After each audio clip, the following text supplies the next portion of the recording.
Hi hello जय जगन्नाथ केमिति अच्छंती आपण माने समस्ते मु आशा करूची आपन दिनटी बहुत भलरे जीवो। मु आज मन कली आज बुधवार टिके आमिष खाइबा पे सेति स्वामी को कहले मटन आनी आसले। मटन रांधिबा पे सब सामग्री प्रस्तुत कर देछि। अदा रसुण पेस्ट, लूण, पियाज काटिकी किछि रखि देछि। मांस को गोटे जगह अजाड़ी की रखि देछि। आलू दुईटी मुठी काटिकी रखि देछि। ता संगे तेजपत्र डालचीनी ग्राइंडिंग कर देथिली। सब जिनस को फास्ट रेडी कर दबा। तापरे प्रस्तुति करिबा मटन। तापरे मु कढ़ई टी गैस रे बसते की तते देली। कढ़ई ताते जेसिला परे ताको अल्प तेल दबा, बेसी तेल दबानी। तेल संगे दीटा तेजपत्र भल भाव में भाजी दबा। तापर पियाज दुईटी कटा पियाज को भल भाव में भाजी दबा। पियाज टी भल भाव में भाजी हो जाइए। ता संगे अदा रसुण पेस्ट जो मु बाटिकी रखी थी ताकू देकी टिके समय पे भाजी दबा।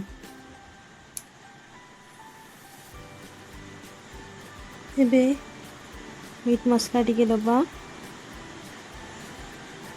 आधा चामच मीट मसला देवे, बेसी देवेनि बास्ना हम। आ 2 चामच देवे। मुझे पकेटे आनी मुझे उजाड़ी नी पकेट सह ढाली दूची। ये 2 चामच मुझे ऐड कर हलदी 2 चामच देली।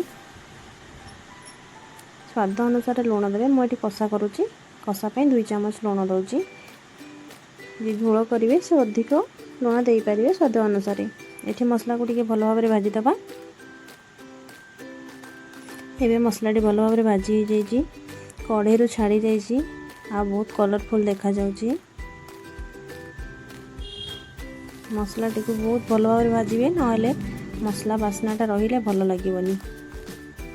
तापरे मु रखी थिया मटन को टिके भल भाव में मसला सहित फेंटिकी भाजी देबी। मटन टिके भाजी देले फास्ट मसला संगे ही भल लागे। भल भाव में भाजी देछि मटन को। तापरे ताकू टिके समय पे छाड़ी दबा से भाजी हो जाओ। मुझे आम घरे सब प्रेसर कुकर खाइबार अभ्यास अच्छे ना मुझे प्रेसर कुकर बसैबी। तापरे आलू 2टी आलू जो कटा होगी रखाई ताको आनिकी टिके समय देकी मसला सहित भाजी दबा।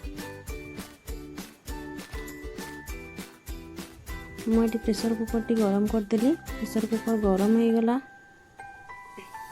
कषी थे मांस को रखी टिके समय पे रखी देती ठंडा करने। एपटे कषा मांस को पकईदेली प्रेसर भितर पकईकी टे भल भाव में घाटीदेली।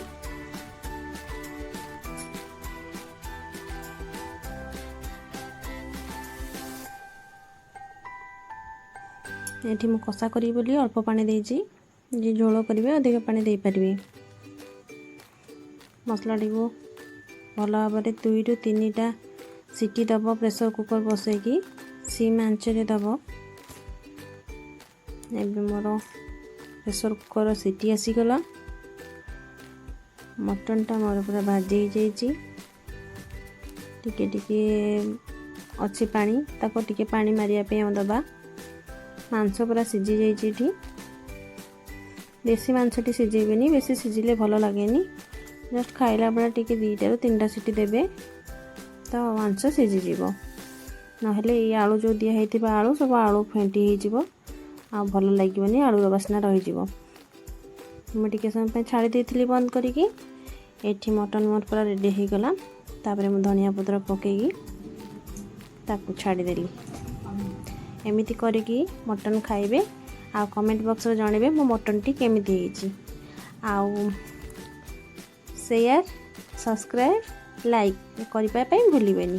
देखो तो मो पो संगे मो बसिकी मटन टी को प्रथम स्टार्ट कर देली।